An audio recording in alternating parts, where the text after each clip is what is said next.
Bonjour, merci beaucoup de l'invitation. Ça me fait plaisir de venir parler de mes recherches. Donc, beaucoup de contenu pour 1 heure. Je vais essayer d'aller pas trop vite. Donc, le titre, c'est ça, Prévention et réduction des risques, pratiques efficaces et innovation en intervention et en recherche auprès des jeunes en difficulté. Marion m'a déjà présenté. J'ajouterais que je suis membre du groupe P3A qui fait de la recherche avec mon collègue Michel qui est ici sur l'utilisation de la psilocybine, en fait l'acceptabilité sociale, professionnelle et des enjeux juridiques d'accès sur l'utilisation de la psilocybine pour alléger la détresse existentielle en fin de vie. J'ai aussi un projet duquel je vais vous parler aujourd'hui auprès des jeunes en difficulté, donc j'en dirai pas plus pour le moment. Je fais partie aussi d'autres équipes de recherche, d'autres projets de recherche dans plusieurs domaines sur le cannabis, à la fois les facteurs associés et les motifs associés à la consommation chez les jeunes, les politiques aussi sur le sujet, mais je ne parlerai pas de ça aujourd'hui. J'aurais pu, dans une institution de santé publique, parler de la légalisation au Canada, mais ça ne sera pas le cas aujourd'hui. Au-delà de ces aspects professionnels, depuis plusieurs mois, à des fins de mise en contexte, de transparence et surtout, je dirais, ou également en tout cas, de déstigmatisation. Je fais ce que les Anglais font et qui est de plus en plus courant en sciences, surtout sociales et humaines, de présenter sa positionnalité, positionality en anglais, dans les conférences, dans les cours et même parfois dans les publications, dépendamment du type de publication. Donc, c'est un peu pour savoir d'où je parle, qui je suis au-delà des aspects strictement professionnels. Donc, j'ai une longue liste que je vais dérouler sans aborder absolument rien, peut-être sauf une chose qui me semble importante à aborder aujourd'hui. Donc voilà, je suis un homme blanc cisgenre, donc j'ai quand même certains privilèges. On pourrait débattre longuement de ce que sont les privilèges. Certains disent que j'ai pas eu de tapis rouge déroulé devant moi, mais les privilèges, c'est souvent l'absence ou la réduction du nombre d'obstacles dans son parcours. Bref. Je suis aussi un prof d'université. Je dis ni scientiste ni réductionniste. Je pourrais élaborer là-dessus. J'ai été formé aux méthodes quantitatives, positivistes, mais même à cette époque-là et depuis, j'ai élargi mes horizons à des perspectives davantage qualitatives, constructivistes, même si je pense que tout ça est complémentaire. Puis, je suis pas scientiste dans le sens que je pense que la science, il n'y a pas de vérité absolue. La science essaie d'aspirer à une certaine objectivité, mais il n'y a rien qui est complètement objectif. De là aussi pourquoi la positionnalité. Dans les questions qu'on pose pas, dans ce qu'on mesure pas, dans les données qu'on interprète d'une façon ou d'une autre. Bref, je pourrais vraiment vous parler longtemps de ça. C'est un sujet assez intéressant. D'ailleurs, j'ai un projet avec une collègue de auto-ethnographie sur ce sujet-là. Sur en fait d'autres éléments de ma positionnalité. Donc, mais je ne veux pas m'éterniser là-dessus parce que je ne suis pas venu parler de ça, mais quand même, en bonne santé, père de 2 garçons, en garde partagée, agnostique, hétéro-flexible, queer, hétéro-romantique, polyamoureux, libertin, ex-travailleur du sexe, personne concernée utilisatrice de drogue, je vais y revenir, ex-vendeur de cannabis quand j'étais jeune adolescent, en fait, jeune adulte. Féministe allié, antiraciste allié, je crois à la justice sociale puis aux facteurs et interventions systémiques. Je veux tout de suite dire que le fait de me révéler comme personne concernée, utilisatrice de drogue, sans diagnostic, ça s'inscrit dans une démarche qui a été publié d'ailleurs. J'ai pas le temps de parler de ça, mais simplement dire, c'est pas pour glorifier l'usage de drogue, c'est vraiment dans une perspective de déstigmatisation et de changement des représentations sociales qui sont absolument toxiques parce qu'elle stigmatise.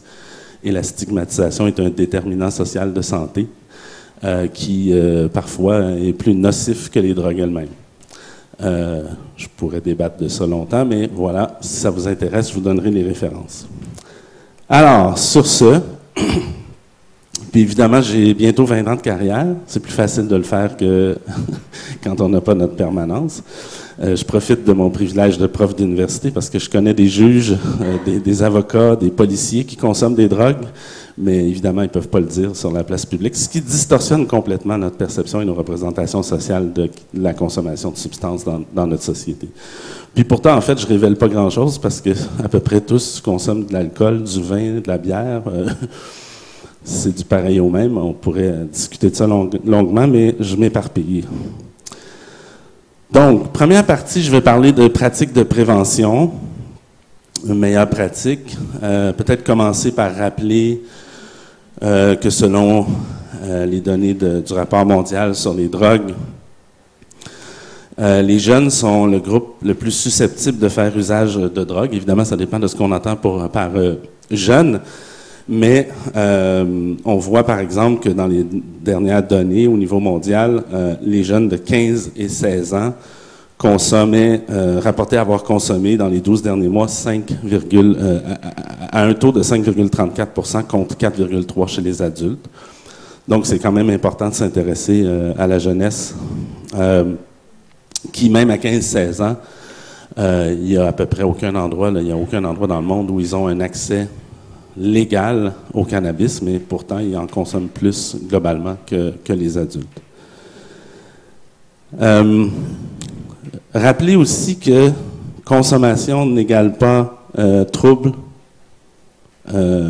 ou consommation problématique.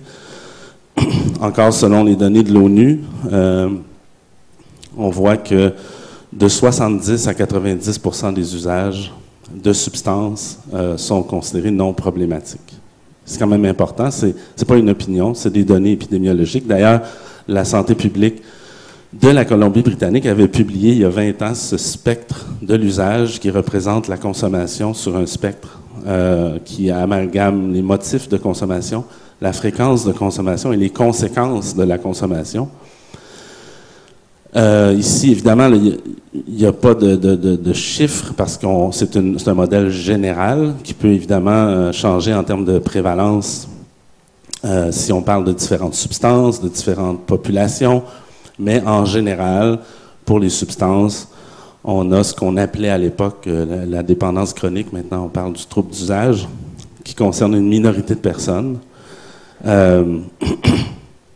Des usages dits problématiques qui sont pas nécessairement rencontrent pas les critères diagnostiques du DSM ou de la CIM, mais qui génèrent quand même un bilan négatif en termes de conséquences, que ce soit par exemple en violence, conduite avec les capacités affaiblies, des modes de consommation à risque, etc.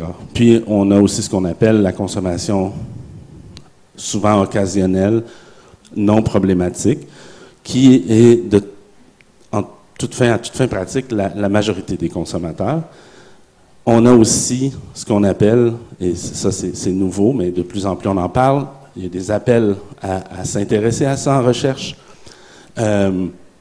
notamment depuis la légalisation du cannabis en Amérique et ailleurs, de la consommation dite bénéfique. Et puis évidemment, bénéfique, on peut le définir, puis je sais que je suis en train en ce moment d'enfreindre une loi française, de parler des drogues sous un jour favorable, mais je revendique le droit de parler de la science telle qu'elle est.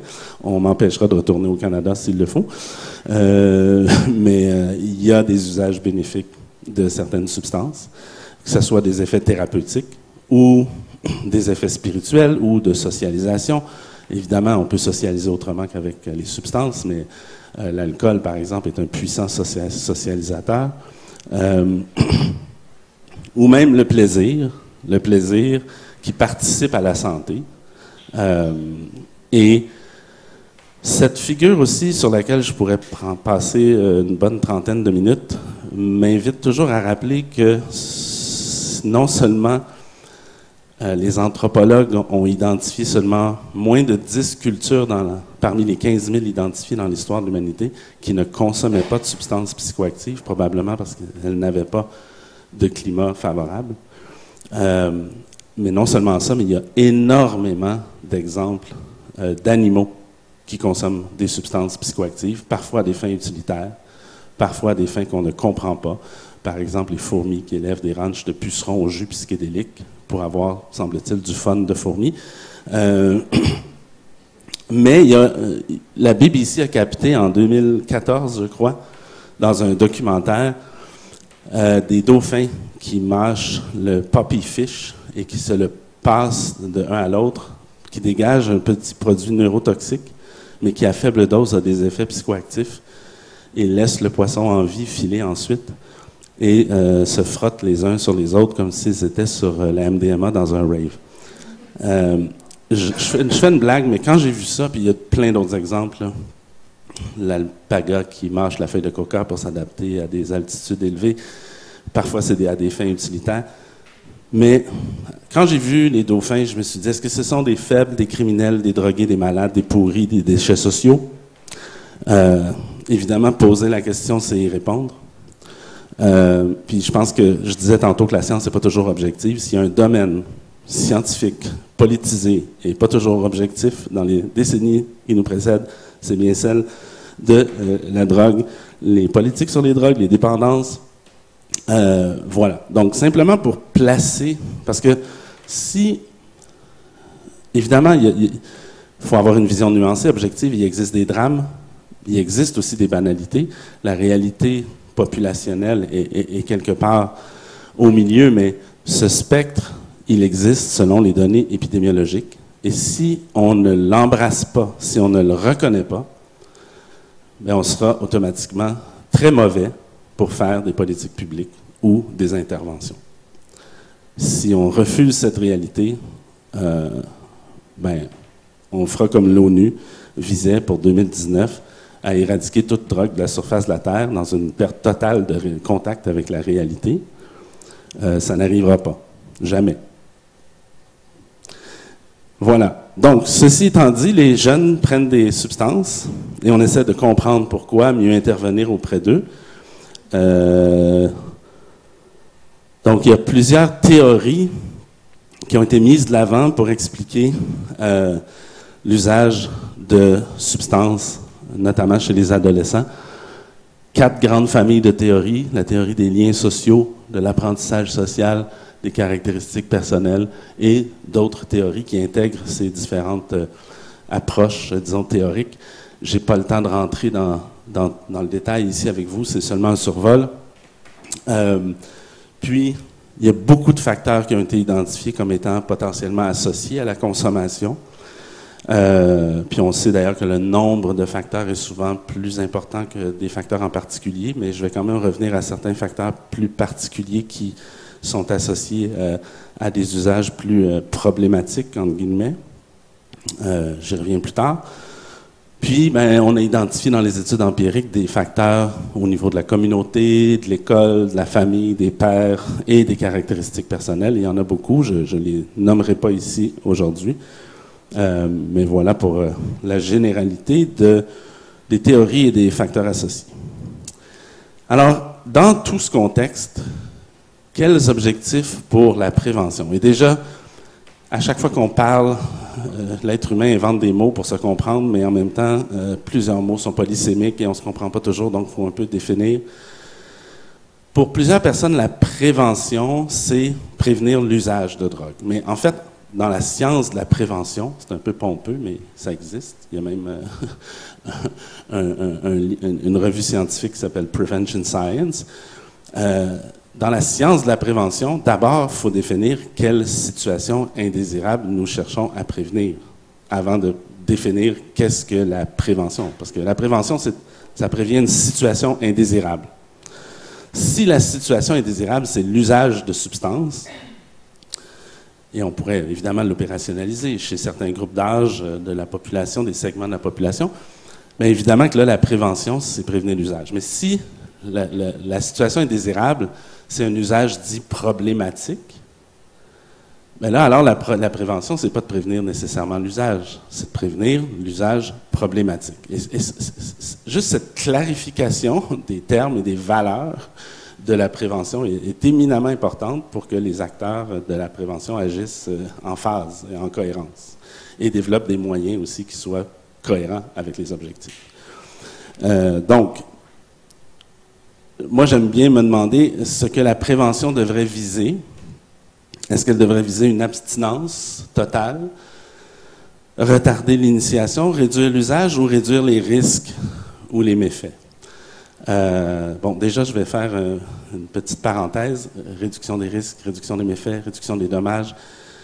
En France, on dit réduction des risques de plus en plus et des dommages, qui est la bonne traduction de harm reduction, dommage, mais en français, au Québec, au Canada, on a un traducteur qui, dans une conférence à Toronto, a traduit harm reduction par réduction des méfaits, et c'est pour ça qu'on l'a gardé toujours. C'est juste une mauvaise traduction à la base. Donc, je ne veux pas m'éterniser là-dessus. En plus, il y a des gens qui disent, ben, c'est négatif, réduire les méfaits, les dommages, les risques. On pourrait aussi parler de maximiser les bienfaits. Donc, moi, je vais proposer un nouvel acronyme.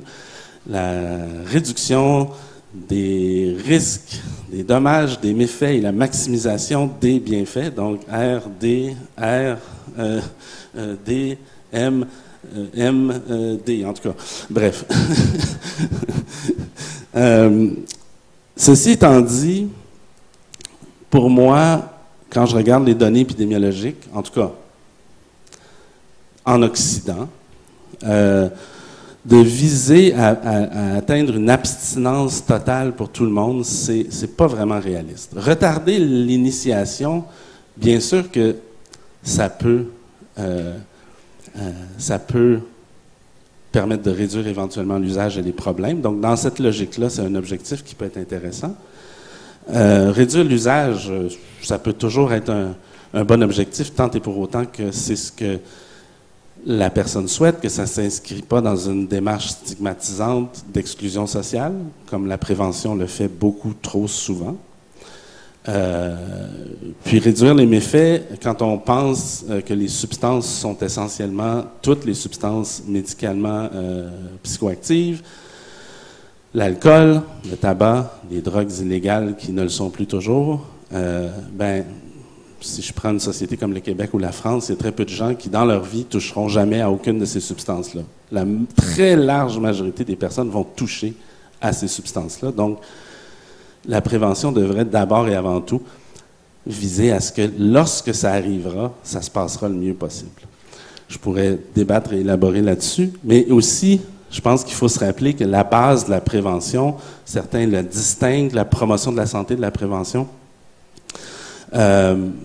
peu importe, là, mais évidemment, soutenir le développement sain par des environnements favorables pour les individus et les collectivités, afin de réduire les souffrances, la pauvreté, les inégalités sociales, la stigmatisation, la marginalisation, bref, les déterminants sociaux de santé.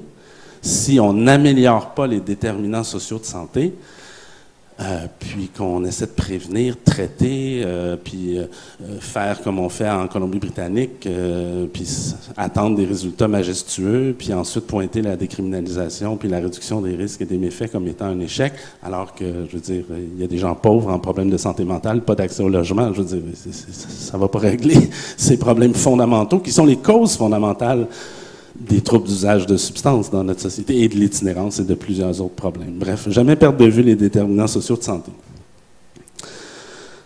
Il y a deux typologies de la prévention, même peut-être une troisième, mais je ne vais pas m'aventurer là. Prévention primaire, secondaire, tertiaire, qui s'intéresse à prévenir avant, pendant et après qu'un problème ou une maladie arrive, qui est particulièrement mise de l'avant, souvent en médecine. Mais il y a une autre typologie qui a été proposée dans les années 90,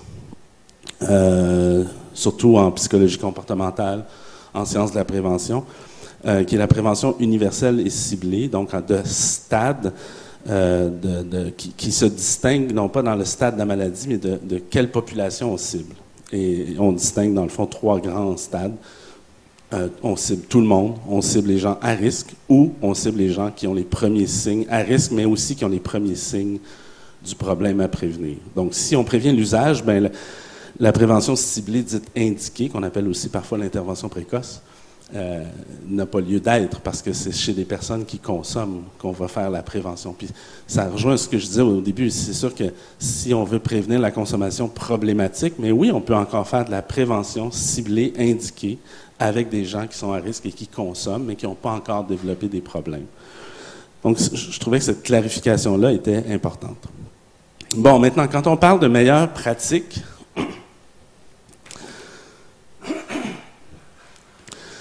peut-être rappeler qu'il y a des origines, une utilité et des critiques à ces approches des dites de evidence-based practices.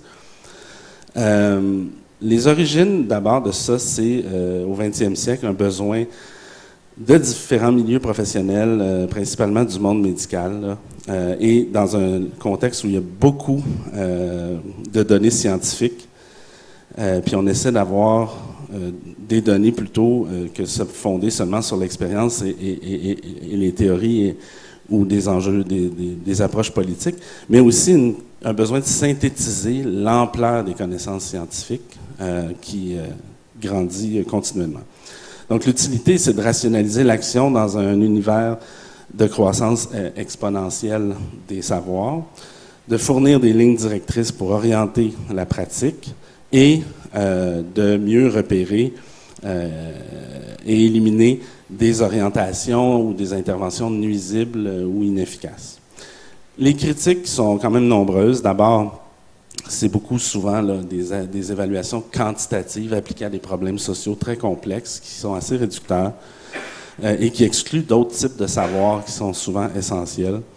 Il y a aussi un risque de déprofessionnaliser les pratiques d'intervention qui devient de plus en plus, dans le fond, une exécution technique de recettes. L'adaptabilité des pratiques n'est pas toujours facile dans tous les milieux. Puis, il y a souvent une récupération politique dans une visite gestion des services à partir d'un modèle de performance. Là, on peut penser au modèle Toyota, entre autres. Ceci étant dit, 8 grands principes ressortent en gros là, de la littérature sur la prévention dite efficace. C'est d'avoir des interventions planifiées, comme je le disais tantôt, avec des objectifs clairs, cohérents, prioritaires en fonction des besoins. Des interventions globales aussi qui agissent à plusieurs niveaux, là, sur tous les niveaux de facteurs de risque, communauté, personnes, famille. Idéalement, on s'intéresse à tout, incluant les facteurs structuraux qui sont plus difficiles à modifier, mais qui sont très importants à adresser en bon français. Des interventions concertées pour mettre les forces de tout le monde ensemble et avoir une continuité. Des interventions intensives et continues. On voit que de manière générale en prévention, juste des interventions ponctuelles ne donnent pas des résultats très probants. Avoir des contenus appropriés et adaptés au public auquel on s'adresse. Favoriser le développement de compétences, parce qu'on voit que les personnes qui parfois ont des problèmes plus significatifs avec les substances, ça peut être en lien avec des déficits de compétences, soit sociales, personnelles, etc. Et favoriser l'engagement actif des jeunes dans les mesures de prévention, plutôt que d'être dans des interventions magistrales de délivrance de contenu sans que les jeunes prennent part, réfléchissent, interagissent, même entre eux, à ces sujets-là. Et des interventions souples et réalisables, parce que c'est bien beau des interventions pensées dans des laboratoires, mais si ça ne s'applique pas dans le réel, ça pose problème. Alors, grosso modo, et je vais devoir accélérer, je vois l'heure qui avance, la prévention, de manière générale, a des résultats souvent positifs, mais modestes, qui sont souvent de courte durée, qui modifient surtout les attitudes, les connaissances, mais moins les comportements. Bon, ça s'améliore avec le temps, il y a des améliorations, mais quand même, c'est assez limité. Puis les consommateurs, particulièrement les consommateurs lourds, qui sont dans des programmes scolaires, par exemple, bénéficient peu des interventions. Et j'aime beaucoup cette citation de Robin Room, une sommité, surtout dans le domaine de l'alcool, qui ici disait ça en lien aussi avec les politiques, mais les politiques au sens large, ça inclut aussi les interventions. Il disait que les approches populaires sont inefficaces, puis les approches efficaces sont politiquement impossibles.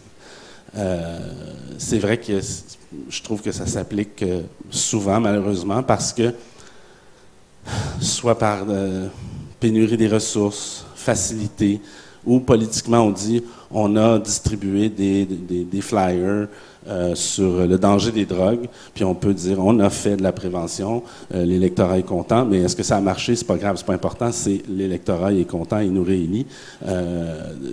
Il y a beaucoup de ça qui se fait, malheureusement, au détriment des vraies interventions, disons, d'aménagement du milieu et de développement plus approfondi.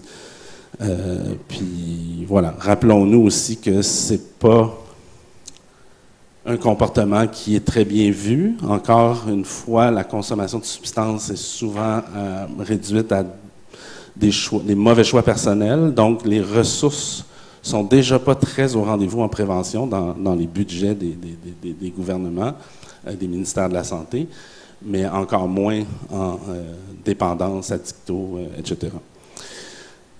Il y a des auteurs qui se sont demandé pourquoi il n'y a pas tant d'efficacité à la prévention, puis qui se sont dit, il y a peut-être une contradiction dans les principes qui sont mis de l'avant entre les principes didactiques d'une éducation réelle versus la prévention qui déploie souvent des stratégies communicationnelles de persuasion au détriment de la pensée critique pour persuader du danger des drogues et de la posture anti-drogue et de ne pas consommer des drogues. Et ça ne colle pas avec les principes didactiques fondamentaux en sciences de l'éducation. Donc, favoriser une idée toute faite plutôt qu'une liberté de penser. Limiter aussi l'autonomie dans le choix d'amis, mais en augmentant l'autonomie dans la prise de décision des jeunes. On leur dit, fais ce que tu veux, mais tiens-toi pas avec ces voyous de drogués. Et au passage, on les stigmatise. Donc, on encourage la conformité aux valeurs de non-consommation tout en décourageant la conformité aux autres jeunes, parfois plus marginaux, différents. Puis on leur demande de développer le travail d'équipe et la solidarité sociale, souvent dans les programmes scolaires, mais sans accepter qu'ils puissent exprimer ça en fréquentant des pairs consommateurs. J'aime beaucoup à ce stade-là aussi pousser la réflexion et faire l'analogie que j'adore faire entre la sexualité et la consommation de substances.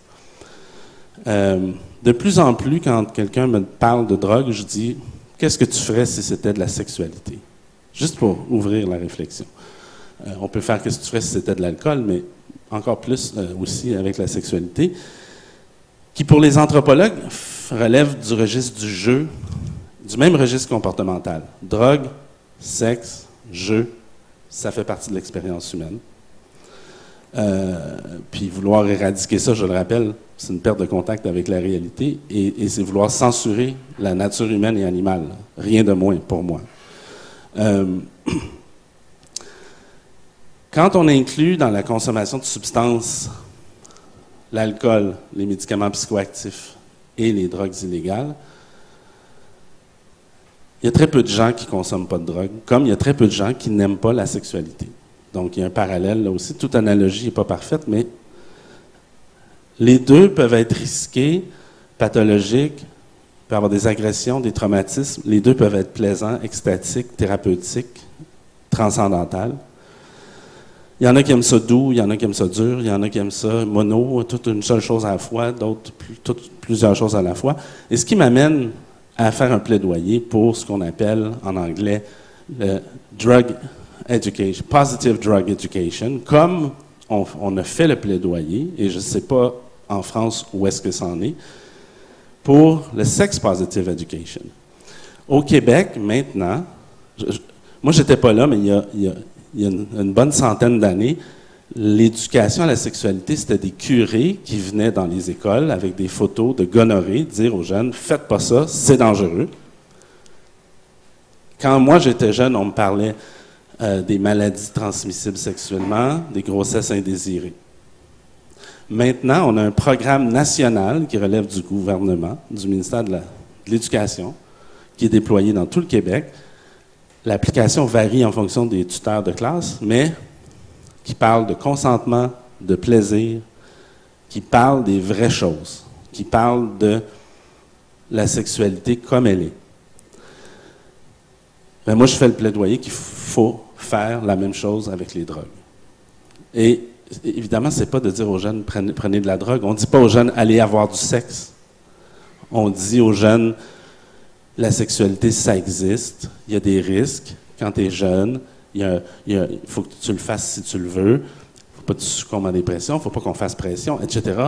Bref, je vous laisse là-dessus parce que je vais manquer de temps pour la fin, mais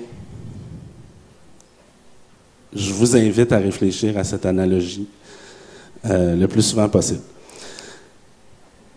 Maintenant, les meilleures pratiques pour terminer, ou presque. J'ai déjà dit un peu ce qu'il fallait faire. Il y a des auteurs qui se sont intéressés à qu'est-ce qui n'est pas efficace ou est nuisible. Il y a des choses que j'ai déjà mentionnées, mais il y en a que pas. Faire peur, exagérer les risques, créer de l'anxiété, parler seulement des risques et non pas potentiellement des bienfaits ou des aspects positifs, parce qu'il y en a. S'il y en a pas, l'être humain n'adopte pas de comportements qui n'ont que des effets négatifs. Donc, autre principe fondamental de la psychologie comportementale. Donc, baser l'intervention sur l'idéologie et la morale, comme le programme DARE aux États-Unis, où les state troopers allaient dans les écoles avec des plaquettes de drogue et dire que les drogués, c'est des pourris. Puis, même au départ, ils invitaient les jeunes à dénoncer à la police leurs parents consommateurs, parce que tout le monde sait qu'une famille détruite, c'est beaucoup mieux que des parents consommateurs. Avoir une attitude jugeante ou stigmatisante, intolérante, fixer des objectifs irréalistes, mettre les jeunes face à l'échec, parce qu'on demande des objectifs qui sont trop loin de ce qui est atteignable, etc. Donc, tout ça sont des pratiques à éviter.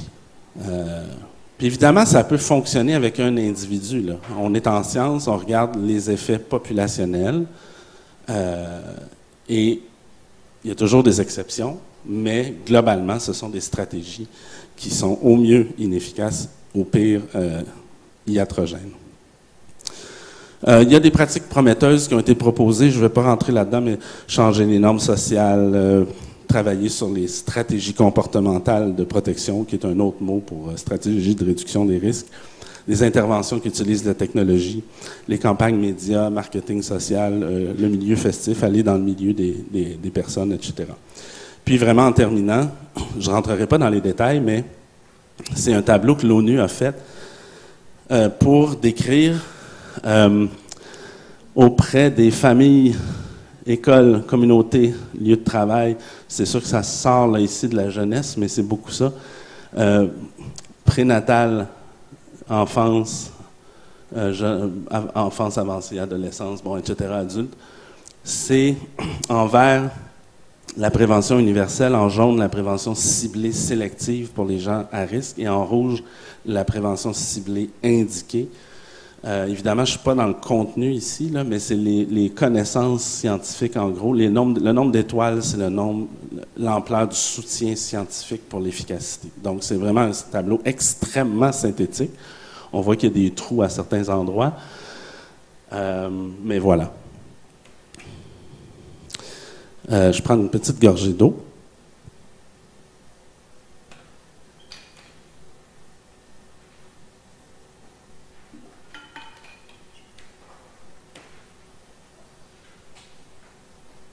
OK. Je suis venu ici aussi parler de mes recherches, et là, je vois l'heure qui avance. Ça prend un peu plus de temps que je pensais. Je me suis un peu emporté aussi. Je ne suis pas venu tant que ça parler de réduction des risques, mais je veux nommer certaines choses qui me semblent parfois où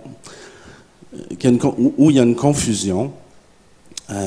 Rappelez peut-être que la réduction des risques, c'est viser d'abord et avant tout réduire les conséquences négatives de la consommation auprès de gens qui consomment. C'est la version vraiment très pure.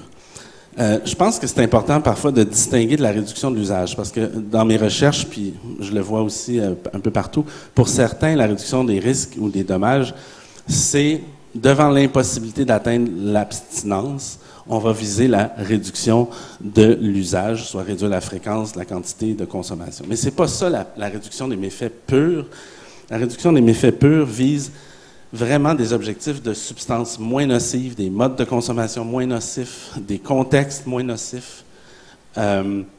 Mais ça sème la confusion parce qu'il y a quand même un chevauchement entre les deux. Parce que si on choisit de consommer dans des contextes moins à risque, bien, ça se peut qu'on ne consomme pas dans un contexte X et donc que la fréquence de notre consommation diminue. Puis évidemment, bien, si on réduit la fréquence, la quantité, ça peut réduire des conséquences associées à la consommation. Moi, j'aime souvent quand les gens me demandent c'est quoi la réduction des méfaits. Je donne souvent l'exemple, au Québec, on a un service de raccompagnement pour personnes ivres, bourrées, Nez Rouge. Nez Rouge vient chercher où est-ce que vous êtes et vous raccompagne à un autre lieu pour éviter que vous consommiez, que vous conduisiez votre véhicule avec les capacités affaiblies. Nez Rouge se fiche de votre consommation. Nez Rouge encourage ponctuellement votre consommation parce que vous savez qu'ils viennent vous chercher, donc vous pouvez boire et prendre des drogues encore plus. Ce n'est pas la priorité de Nez Rouge. La réduction des risques, c'est en complémentarité d'autres approches, mais c'est tout à fait important et génial. Il y a des gens, des fois, qui me disent qu'ils sont contre la réduction des risques, et je leur dis impossible. On fait tous et toutes la réduction des risques tout le temps, à chaque moment, quand on fait des choix en fonction de comportements risqués, et la vie n'est que des comportements risqués. Dans l'alimentation, la conduite automobile, on met une ceinture de sécurité. L'Halloween, on n'interdit pas l'Halloween. On dit aux jeunes de s'habiller avec des vêtements pas trop amples. On dit aux parents visibles. On dit aux parents de vérifier les bonbons avant que les enfants les consomment. C'est de la réduction des risques. Puis peut-être aussi rappeler que la réduction des risques, c'est surtout la réduction des dommages causés par des facteurs structuraux comme les politiques antidrogue et la répression et la propagande antidrogue, d'abord et avant tout, avant même de réduire les risques et les dommages de la consommation elle-même. C'est ce que dit notamment CATI, là, qui est une association sur la prévention du VIH-Sida au Canada. Alors, je vais sauter, peut-être mentionner qu'il reste quand même certains débats éthiques soulevés par la réduction des risques. Au niveau professionnel, il y a des enjeux avec les mineurs, la confidentialité. Je n'ai pas le temps de rentrer là-dedans, mais peut-être insister sur les enjeux cliniques. Il y a des intervenants qui se disent c'est une clientèle à risque, donc il ne faut pas qu'ils consomment. Il faut mieux viser l'abstinence, peu importe que ce soit des jeunes en difficulté ou en trouble de psychose. Ce qui est pas faux, mais à partir du moment, dès lors que les gens consomment, puis qu'on n'est pas en mesure de vraiment de les en empêcher, on pourrait partir sur un débat politique, éthique, philosophique, mais la réduction des méfaits s'applique dès que quelqu'un consomme. Mais ça n'empêche pas de viser d'autres objectifs, encore une fois. Voilà. Peut-être s'il y a des gens qui ne sont pas convaincus de la réduction des risques, dire ce qui, moi, m'a convaincu, mon premier contact avec ça, c'est que j'avais vu que dans certains pubs irlandais, il y avait des bagarres d'hommes complètement bourrés qui se fracassaient des bocs de bière en verre sur le crâne et il y avait des hospitalisations. Alors, dans une logique de réduction des risques, ils ont changé les bocs pour des bocs en plastique. Les hommes sous, bourrés, se battent encore, mais il n'y a plus d'hospitalisation due à des crânes fracassés par des bocs en verre. First things first, comme disent les Anglais. Après, on peut aller plus loin, là. First things first. Maintenant, parler un peu de mes recherches. Je ne sais pas comment je vais faire ça en 15 minutes, mais bon. Ce qui m'a beaucoup guidé dans mes recherches au début de ma carrière, c'est d'identifier les facteurs de protection. On en sait pas mal sur les facteurs de risque, qu'est-ce qui est associé à l'usage, On s'est beaucoup centré là-dessus, mais moins sur les facteurs de protection, qui sont des facteurs qui modèrent l'effet du risque. J'insiste là-dessus, là. Donc, il y a une interaction avec les facteurs de risque. On entend malheureusement dans la littérature des gens qui utilisent le concept de facteur de protection au sens de facteur de risque. Parce qu'un facteur de risque, selon le dictionnaire de l'épidémiologie, c'est un facteur qui augmente ou réduit les probabilités d'un problème ou d'une situation indésirable. Donc, on n'a pas besoin d'invoquer facteur de protection parce que ça réduit la probabilité d'un outcome négatif. C'est un facteur de risque. En tout cas, si c'est une relation linéaire. C'est sûr que là, il y a des relations parfois curvilinéaires, je ne rentrerai pas là-dedans. Mais voilà. C'est ici que je nomme les facteurs de risque connus de l'usage dit problématique. Il y a des facteurs biologiques qui ont été identifiés, au-delà de ce que j'ai nommé comme associés à l'usage. Tempérament difficile avec troubles de comportement, la violence subie pendant l'enfance. Violence sexuelle ou physique subie à l'enfance est le principal prédicteur du trouble d'usage et de l'itinérance.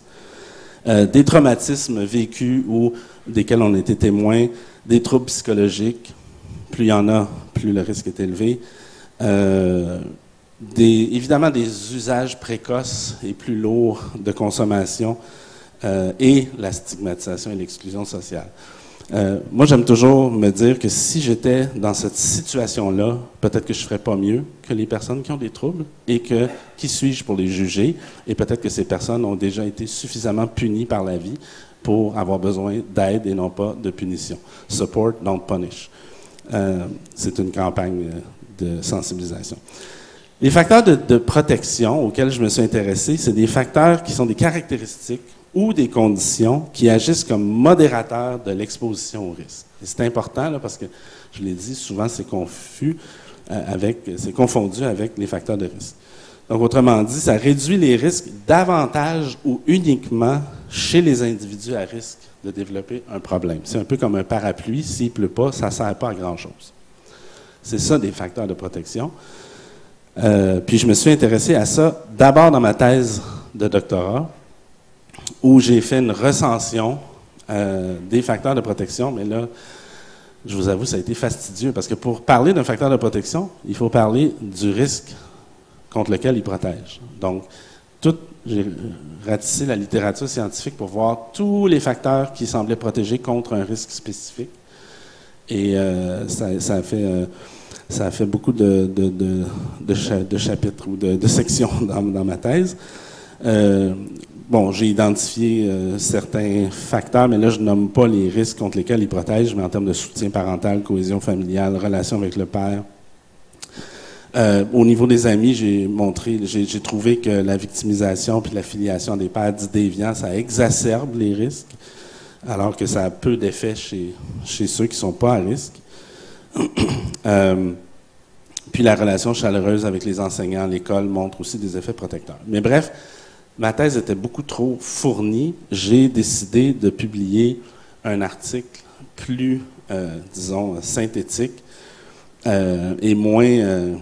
parce que oui, c'est ça. J'ai décidé de tester, en fait, deux hypothèses, deux courants de pensée, même politiques. J'aime beaucoup cette étude-là à cause de ça, parce que, dans le fond, j'ai vérifié auprès de jeunes dits turbulents, agressifs, parce qu'on sait que la stabilité de l'agressivité, opposition, hyperactivité dans l'enfance est quand même un facteur, puis je dis bien la stabilité, là, pas seulement à un moment, est un facteur associé à une consommation, disons, plus lourde à l'adolescence.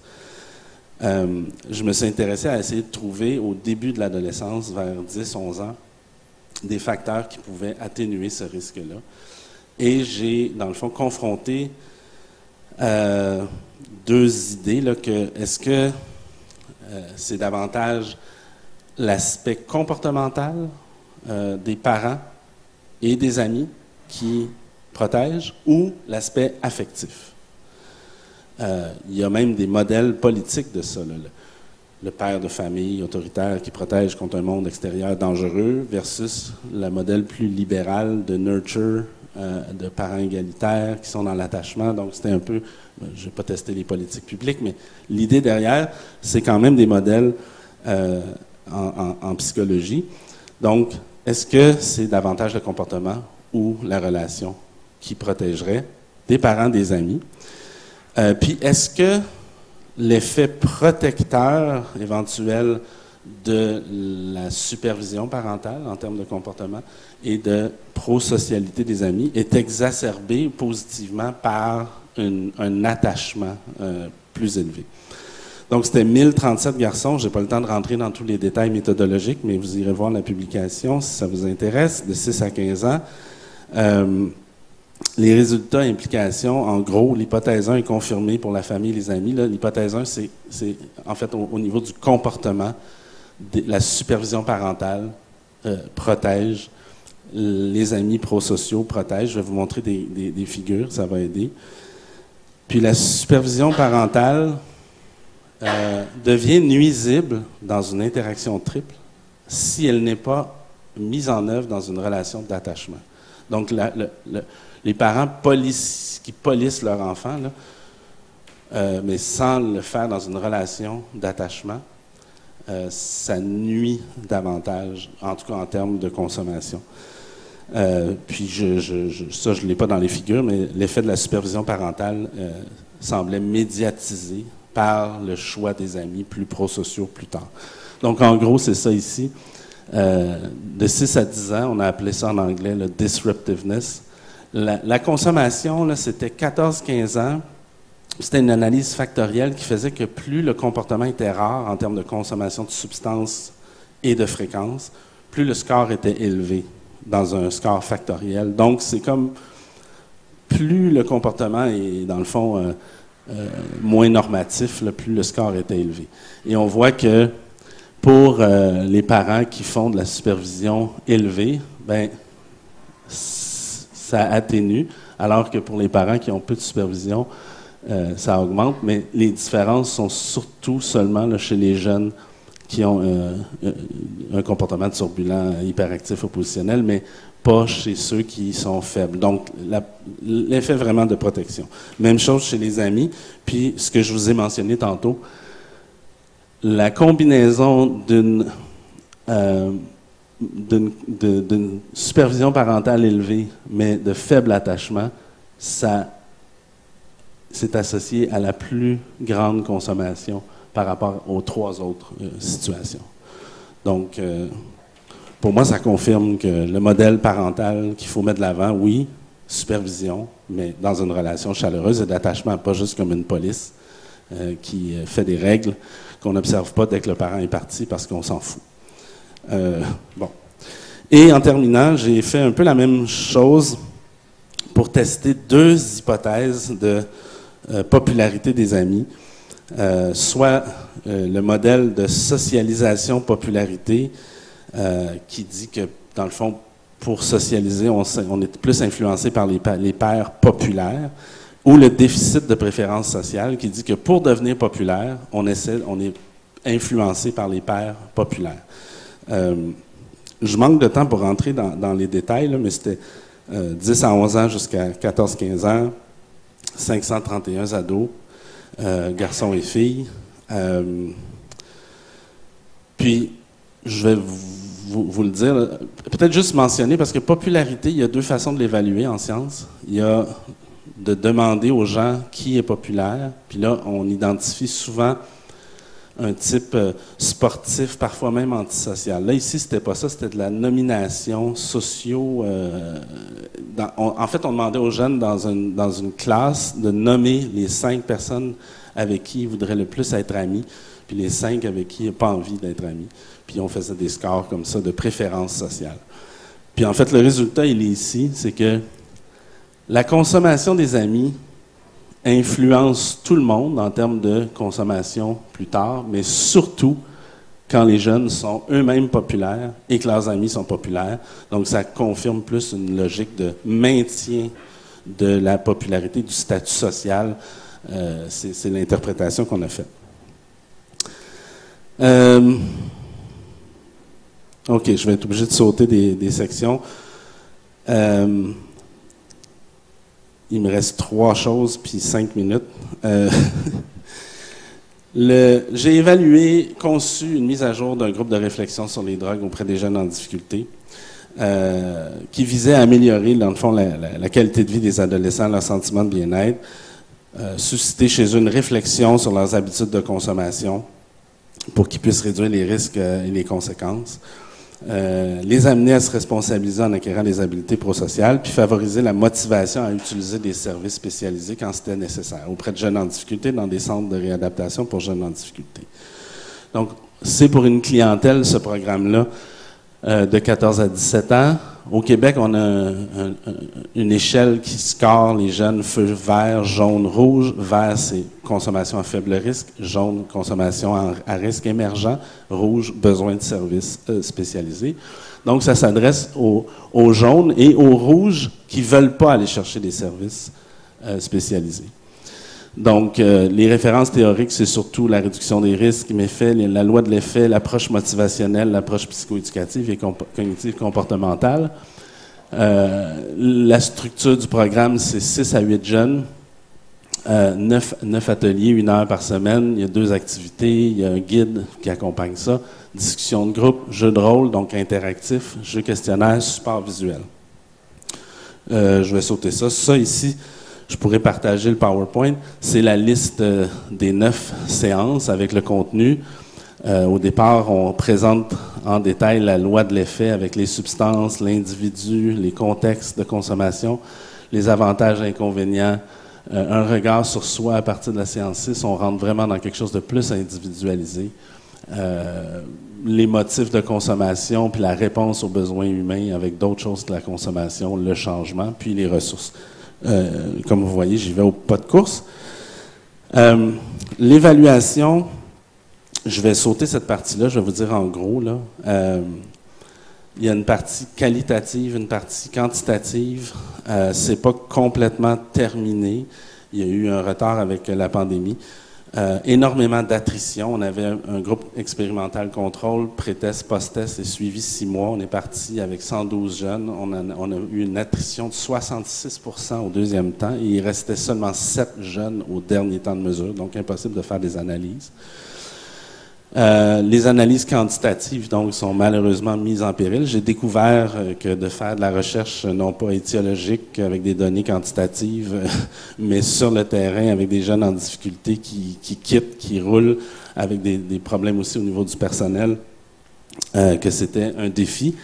Les données qualitatives, quand même, sont encourageantes. Les jeunes rapportent avoir appris des choses, changé des choses, mais voilà, j'ai pas le temps malheureusement de rentrer dans les détails, donc je vais aller tout de suite aux 2 dernières parties qui sont plus contemporaines pour réussir à terminer un peu dans les temps.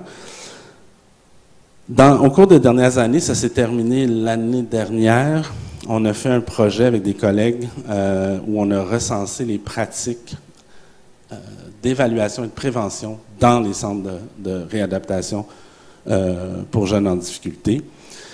Donc, il y avait 2 volets, là, une recension des écrits sur ces pratiques-là, mais le volet principal, c'était vraiment un portrait québécois dans toutes les régions socio-sanitaires, dans tous les centres jeunesse qu'on appelle, avec des entrevues auprès des intervenants et gestionnaires, dans lesquels on s'est intéressé à vraiment surtout, en fait, à beaucoup de choses, les caractéristiques des jeunes, la consommation, comme j'ai dit, l'évaluation, les pratiques de prévention. Mais je voulais surtout parler des résultats et en fait des enjeux plus au niveau des pratiques. Il y a clairement une transition de l'approche d'abstinence vers la réduction des risques.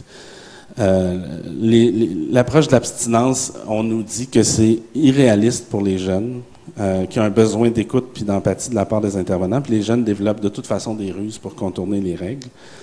L'approche de la réduction des risques, il y a quand même des enjeux parce qu'il y a une perception négative parfois par les intervenants, comme si ça encourage la consommation. Il y a une difficulté à concilier les consignes judiciaires. Parfois, il y a des interdits de consommation. Il y a beaucoup d'incohérences, disons, entre ce que la justice prescrit et ce que la science prescrit. Et les besoins des jeunes demandent. Puis il y a vraiment un besoin de formation et supervision. Mais si je résume les enjeux de cette recherche, avec les jeunes, ben, il y a souvent une influence, un effet de contagion entre les jeunes parce qu'il y a des niveaux de consommation et de risque très différents. Il y a souvent une difficulté à établir un lien de confiance, surtout avec des jeunes qui ont connu des bris d'attachement répétitifs. Et il y a des profils de plus en plus lourds en termes de santé mentale. Ça ressort beaucoup. Avec les intervenants, il y a vraiment une différence de compréhension et de pratique puis d'attitude face notamment à la réduction des méfaits, qui est l'approche mise de l'avant par le gouvernement et par l'ensemble des centres jeunesse. Mais malheureusement, sur le terrain, l'application est très variable, la compréhension aussi. Et on a beaucoup exprimé un besoin de formation. Et aussi, on a beaucoup nommé le problème de conflit de rôle. Parce que les éducateurs sont à la fois là pour faire appliquer des règles, surveiller, mais en même temps avoir une relation d'aide. Et ça, c'est éminemment complexe. Et dans les recommandations au gouvernement, on a recommandé des moyens de contourner ça. Il y a des enjeux de surcharge aussi, là. Puis, si jamais vous voulez en savoir plus, d'ailleurs, le rapport est publié sur le site de l'Institut universitaire sur les dépendances. Puis, avec les familles, ben il y a un problème aussi, des fois, parfois, de consommation intense dans les familles avec les ados. Mais parfois, c'est l'inverse, des parents qui sont trop stricts ou qui comprennent pas du tout l'approche de réduction des risques, des méfaits. Puis, il y a besoin d'information et de sensibilisation. Dernière partie qui va aller assez rapidement, parce qu'il est 14h02, mais qui, franchement, est très intéressante, je trouve. C'est dans le cadre de la prolongation de l'étude précédente, une étude qui est financée par les fonds de recherche du Québec pour étudier la réduction des méfaits auprès des jeunes en difficulté, qui a 3 grands objectifs, là, mais essentiellement, c'est de recenser les bonnes stratégies de réduction des méfaits avec le cannabis, mais ça s'applique aux autres drogues, de recenser les obstacles et facilitateurs à l'adoption de l'approche de réduction des risques et des méfaits par les intervenants auprès des jeunes en difficulté, de faire un sondage auprès des intervenants québécois, pas un sondage, des entrevues individuelles auprès des intervenants québécois pour comprendre ces obstacles et facilitateurs-là, et concevoir, développer, évaluer un plan de transfert de connaissances pour que ces connaissances-là s'appliquent sur le terrain.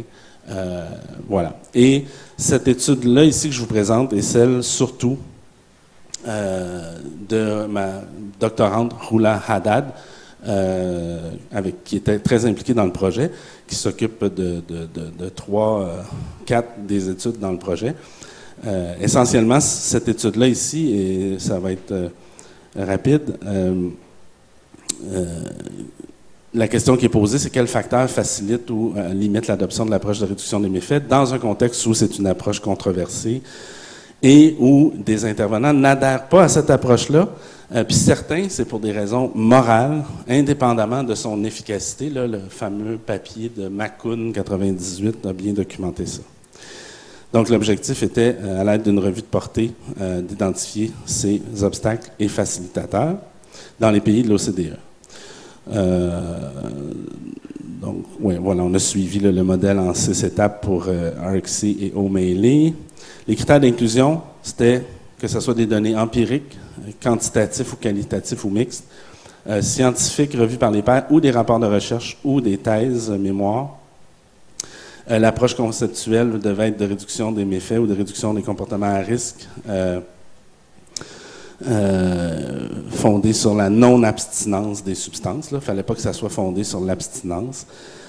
Identifier les facilitateurs, les obstacles étaient les objectifs. Les substances, c'était dans ce cas-ci pour le cannabis, donc Marie, hashish, cannabis, etc.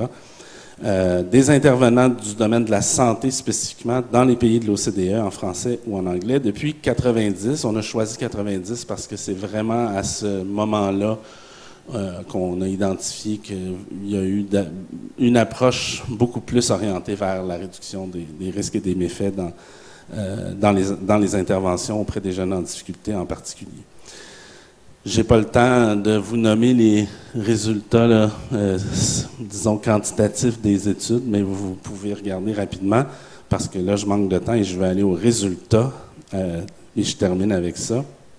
Les résultats ont montré des caractéristiques liées aux intervenants, aux jeunes, aux organisations, qui sont soit des facilitateurs ou des obstacles. Donc, pour ce qui est au niveau des intervenants, l'âge, facilitateur, jeune âge, plus avancé en carrière, obstacle. Mais dans des entretiens plus récents auprès des intervenants au Québec, ça n'a pas été confirmé. Résultat préliminaire. Mais dans la littérature, on voit ça. Le milieu de vie, urbain, ça facilite. Rural, semi-urbain, obstacle. Niveau d'éducation, plus il est élevé, plus ça facilite l'adoption de la réduction des risques. Faible, non. L'expérience, le nombre d'années d'expérience élevé est un facilitateur. Le manque d'habileté à appliquer est un obstacle. Les caractéristiques personnelles, si on est proche d'une personne qui consomme des substances, la fameuse exposition en psychosociaux, ça facilite. Mais avoir un historique personnel d'usage de substances dans la littérature a été associé à un obstacle, probablement parce que peut-être que les personnes avaient eu des troubles. On voit ça aussi parfois. Au niveau des croyances et perceptions, si on pense que l'approche d'abstinence des substances peut avoir un effet inverse, iatrogène, bien, ça facilite. Si on stigmatise l'usage de drogue, bien, ça nuit. Au niveau des jeunes, s'il y a un trouble d'usage modéré, ça facilite, mais sévère, c'est un obstacle. Donc, si le jeune, on considère qu'il y a trop de troubles, qu'il est trop vulnérable, ça devient un obstacle. Si on voit la réduction des méfaits comme un objectif intermédiaire d'un éventuel traitement, c'est facilitateur, mais si c'est l'objectif final, c'est un obstacle. Les caractéristiques personnelles, plus les jeunes sont jeunes et en période de grossesse, on a trouvé un facilitateur. Je pense qu'il y a une erreur ici. Je pense que c'est l'inverse. Oui, c'est l'inverse, désolé. L'âge adulte, facilitateur, puis jeune et grossesse, obstacle.